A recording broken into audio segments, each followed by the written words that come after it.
अरे वाह मम्मी, यहाँ पे तो हार्ले भी है। अरे कौन सी बाइक है ये, कितनी अजीब सी है। बेटा दो लोग तो बैठ नहीं सकते, सीट भी एक ही है ये।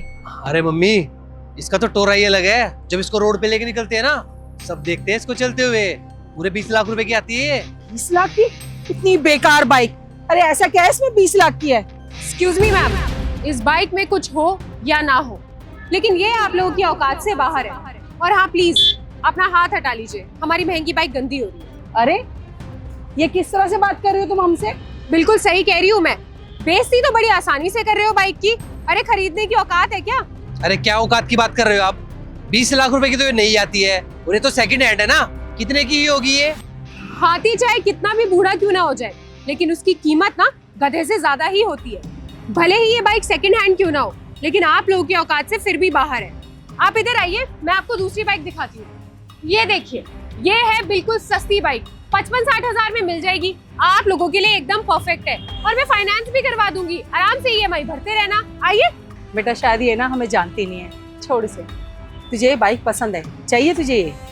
अरे हाँ मम्मी, ये बाइक किसको पसंद नहीं होती। और मैं तो सोच ही रहा था कि लूं या ना लूं, लेकिन अब बात औकात पे आ गई है, अब तो लेनी ही पड़ेगी लगता है।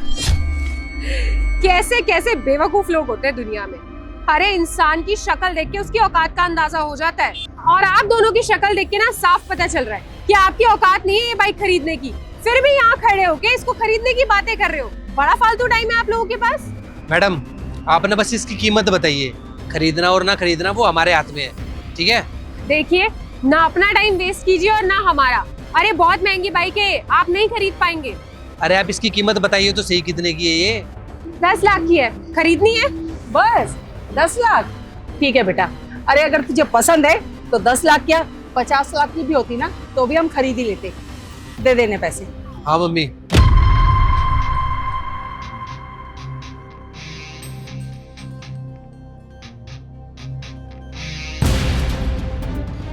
ये लीजिए मैडम। बातें कर रहे हो 10 लाख की बाइक खरीदने की, और पकड़ा रहे हो 500 रुपए का नोट।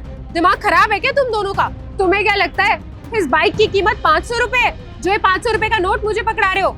शायद तुम लोगों ने सही से सुना नहीं। 10 लाख की बाइक है, 10 लाख की।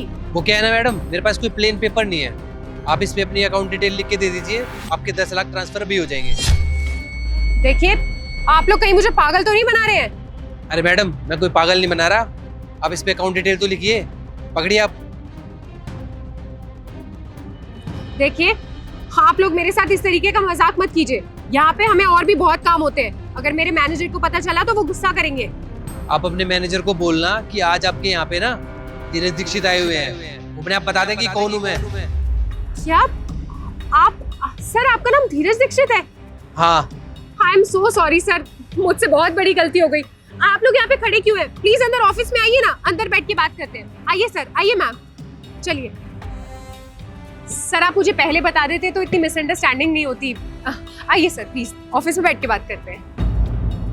I am really very sorry sir, मुझे नहीं पता था कि आप धीरज दीक्षित है, वरना मैं कभी आपसे ऐसे बदतमीजी नहीं करती।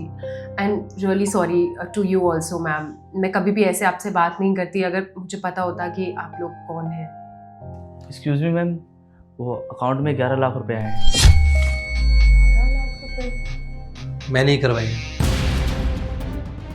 ठीक है, तुम जाओ। जी। लेकिन सर, मैंने आप लोगों को बताया था ना कि बाइक तो सिर्फ 10 लाख रुपए की है, तो आपने 11 लाख क्यों की है?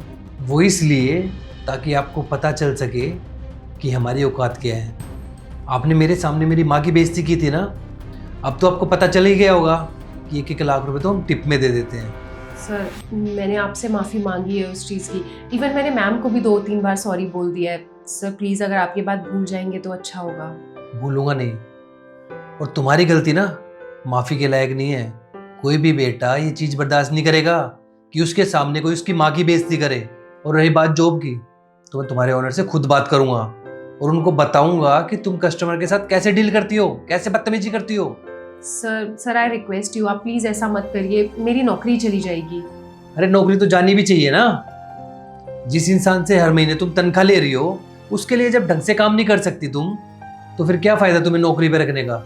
आज तुम्हें एहसास होगा कि किसी के साथ बदतमीजी करने का क्या अंजाम होता है। चलो माँ। सर आप एक बार मेरी मुझे तुम्हारी कोई बात नहीं सुननी।